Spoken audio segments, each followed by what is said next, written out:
Going off of that, another question was, what does deprogramming and integrating look like for assassin parts? Are they more resistant than other parts to integrate? Heck yeah. Super resistant. Because what the heck job do they have to do out here? Like what purpose, what the heck are we going to do out here? You know what I'm saying? Like nobody, it's not that nobody wants us. The people that want what we have are generally not the good guys.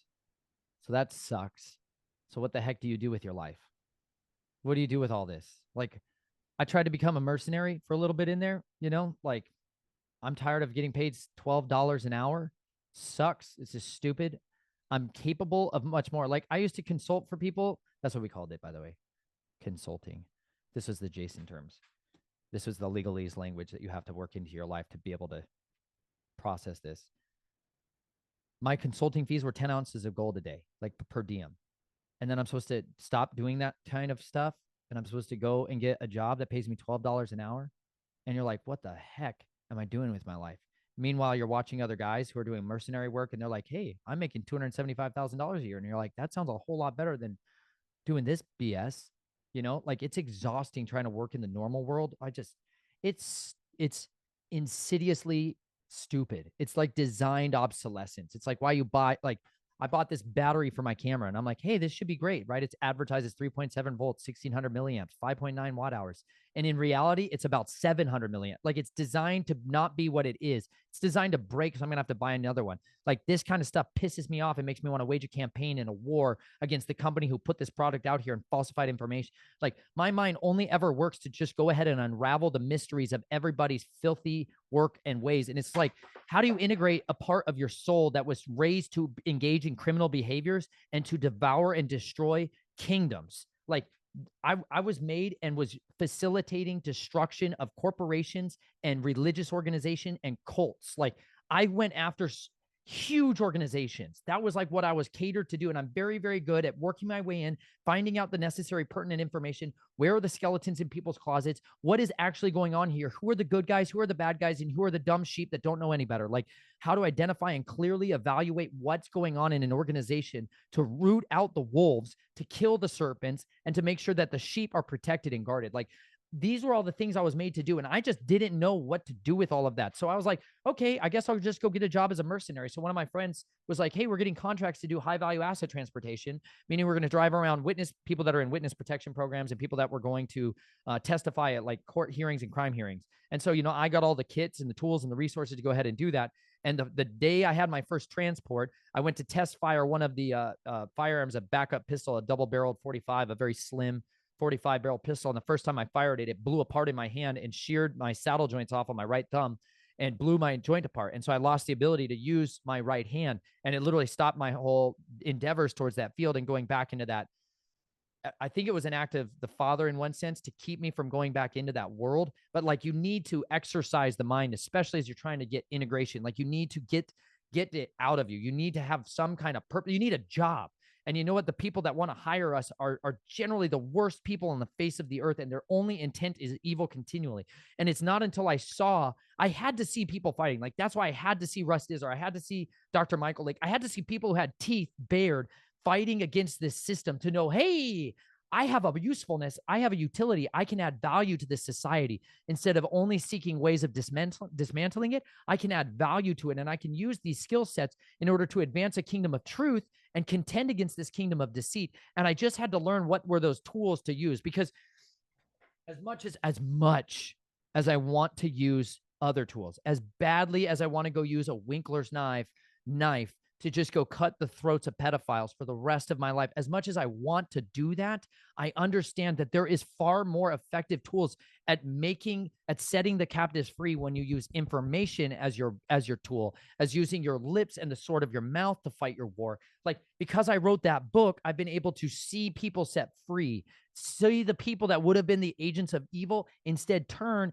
and come out of it and begin to dismantle that network. So assassins, in order for them to deprogram, for them to reintegrate, man, you better give them something better to fight for. At the end of the day, until you do that, screw you all. You all suck. Like you do. Like, I'm not saying you, Emma. I'm saying the collective humankind species that people walk around and put on these skin suits and masquerade in. Like, they suck terribly. They're horribly awful to work with. They're dumb and they're meaningless. Like, I'm not saying that in some kind of offensive way. Like, they're clinically dumb. Like, they don't have a way of thinking for themselves. And when you operate at like tier one operators are the best of the best of the best. And then there's this whole other freak show category of people that are like savants, okay, inside that network. And you start to interact with those people and you're like, wow, I've been starved from being around intelligent people for so long. I'm so desperate to be around these people. And so you begin to get in these cliques like the Jason projects. You're like, I finally get to be around other guys who do what I do. Like, oh, this is the greatest relief of my life. Like, I operated under this name, Joshua Killough, Killough. Like, that was my call sign within these groups and these projects. My project title was Jason Project 7716. Like, that was me as I was identified within those groups. And like, those were a band of brothers that I'd been waiting my whole life for. Like, I was so alone. I was so trapped in this system of the Jesuit and the religious order side of this and the cult side of this for so long that by the time I started working with the military, I finally felt like I was around people that were brilliant, that had an ability to solve complex problems that nobody else even cared to think about. Like, I was so bored all the time in school. I was so bored with my classmates. Like, I was so bored of having to reduce down my I was so tired of slowing down enough to communicate to somebody something that was so idiotic and infantile. And I just wanted to be around other people that thought the way I did, that acted the way I did, that were exquisitely capable of engaging in a war that was in the shadows. Like, I just wanted to be around them. And they used that as a very powerful manipulative tool to get me into the military, to be like, you're going to be a part of this brothers in arms and all the rest of this. You're going to have a unit that you're going to work with. And they called it the Lobos. And like, they were all these wolves, lone wolf sleeper cell assassins, but they would collectively work together during these times, during the seasons. So they would gather up other Jasons and they were like, we're going to let you guys get together, but only for a couple of weeks because we don't want you guys to bond too much. We don't want you guys talking to each other. We want you guys still compartmentalized, but we understand that there's this value that's added to it. And so when I went to Fort Lee, Virginia, that was like the first time I was ever actually given a unit to like work with. That was the first time I got to be a part of other Jasons. And I got to actually be a part of a unit that was hunting, that had an actual intel package, that actually had like assets, ground assets, air assets, like that we actually had a full cadre of military armament to go after these people, to infiltrate and work our way into these pedophile groups and work our way into the trafficking groups and start to do targeted eliminations, assassinations on these people. Like, I finally had what I had been waiting for my whole life, which was comrades in arms, like brothers in arms. Like, I just finally had it. And then it literally was snuffed out in a couple of weeks because what they'd like to do in these projects is make one fighter fight another fighter. It's like the Hunger Games, you guys. They literally throw you in pits. Like, they made me go into pits as a child and engage in fights to the death with bare hands, brass knuckles, knives, daggers, hammers, clubs, billiard cues. Like, they literally film it for snuff films and they profiteer off of that. That's what they were doing in Flagstaff, Arizona. Like, my family had pits outside of Mount Prescott. I call it Mount Prescott. I know other people call it Mount Humphreys, but they had literal warehouses and buildings with pits in the ground where they would film and videotape people that would come in and bet on children to fight each other to the death. And this was how they tested the Jasons. They tested you to see whether or not your combative systems that your handlers were doing was better than their combative systems that their handlers were doing. And they literally pitted us against each other. And so the only time I ever had like a close inkling of another Jason, of another like brother, was in those moments where I literally had to kill them. I had to fight them. I had to dismember them. I had to tear them apart. I had to rip their throats out with my teeth. Like, I had to destroy my brothers. And it just was this constant destruction of my soul. Like, how do I get out of this? How do I stop this? Because I don't want to have to fight these people. But if we don't really fight each other, they're going to kill both of us. And it was like learned helplessness on an inexcruciably painful scale. And so when I finally had that team, I was finally feeling like I was set free until they shoved me down at a team down at Fort Bragg and they made me do another one of their pit fights. And I just, like the cadre of the generals and the military leaders and like the head of the X projects at Fort Bragg and the Delta teams was like sitting in a room watching me fight one of their best fighters to see whether or not I was ready for their little team. And I was just so disgusted at it. I was so tired of everybody being duplicitous because they raised themselves up to me as like, you were the heroes, but they were sending me after one pedophile. They're like, here, you're going to go kill Mr. Blue. Mr. Blue is a guy who likes to peel the skin off of children and put their skin on his body and then sodomize him. They're like, you're going to let you go after him and kill him. Okay. But you're going to first capture him. You're going to exfiltrate him and bring him to us. We're going to torture him, extract information, and then you're going to be able to kill him because we know that's what you really like to do. You like to do the killing blows. We're going to make sure that you get that. Okay. But when I went into that estate and I infiltrated that estate, there were so many other people in this house that were doing the very same things. They had literally had bedrooms, like a hotel room of people going in and engaging in the same type of behavior. And they're like, you're allowed to take him out, but nobody else. And I just utterly detest that kind of stuff. I hate it when somebody says you're not allowed to actually eradicate the evil, that you're not allowed to cut the head off of the serpent and make sure the whole body dies. I hated that. And so when they made me go through another pit fight down at Fort Bragg, I was enraged because I knew that at the end of this, if I stay in this unit, if I keep going in this, I am always going to be somebody else's asset. And I just wanted to be free. I wanted to be free to make sure we could actually eradicate the system of evil. I didn't want somebody else overseeing me and telling me what I could and could not do.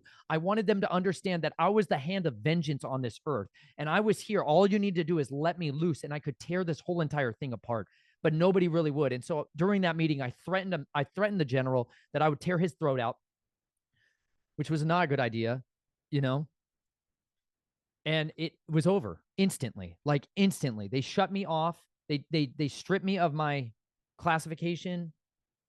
They took it all away in like a moment. Like everything I'd worked for, everything I'd longed for was gone. My whole purpose in life. I had no backup. I didn't have a contingency plan for that. All my life had been engineering for that moment and being able to finally have the team of brothers to fight. And it was gone. And I had it for long enough to value it and to be grateful for it and to feel like we could finally win. And then it was over. And I was so crushed. I was so devastated. They washed me out of the military with an honorable medical discharge and they shut me down and they took all of it away and they left me out here to starve. You know, they took away all of my communications equipment. They took away all my weapons. They took away all of my means of communicating with my brothers. And they're like, you're no longer ours. And they shut me down and they took away everything from me. And they shoved me on so many drugs and they did everything they could to try to get me to kill myself. Because that's how they wash these people out. And it's just awful. This is the part of it where you don't want anybody to see it, you know, that you failed. But I sure felt like a failure the day I got my DD-214 and my discharge papers from the military. And you're sitting there and I'm like, I waited my whole life for this. And like, now what do I do? Like, what am I here for? I wanted a mission. And they wouldn't give me any more after that, you know? Nobody would touch me with a long 10-foot pole because I was a lone wolf now. I was a freelance agent. They're like, what do you do with that guy? He's dangerous. Don't touch him. Leave him alone. And they killed my best friend. They killed my battle buddy and my roommate, Grimmel. They murdered him in Afghanistan because he was in there with me.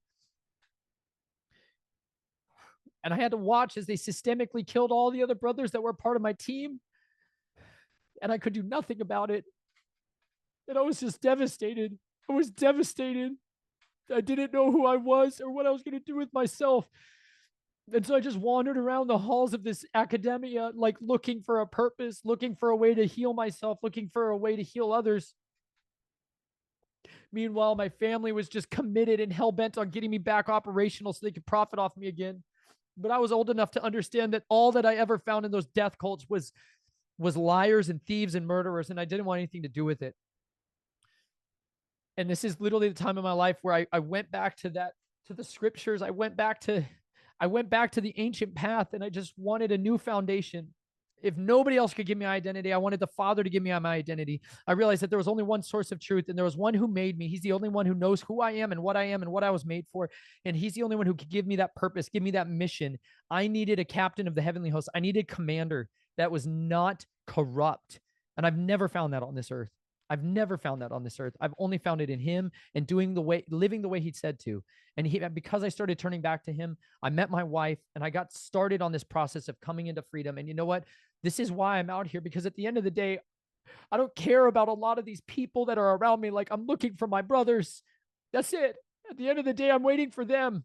I'm waiting for them to know that they can get out. I'm waiting for them to see that there's still a mission out here, that we still have a job to do, which is to defeat the kingdom of darkness, which is to cut the head of the dragon off, like to fight continually against them day and night, to resist, to say, I do not consent, and to inspire generations to rise up, to inspire them to know that there are still men, there's still warriors who are not cowards, who are not corrupt.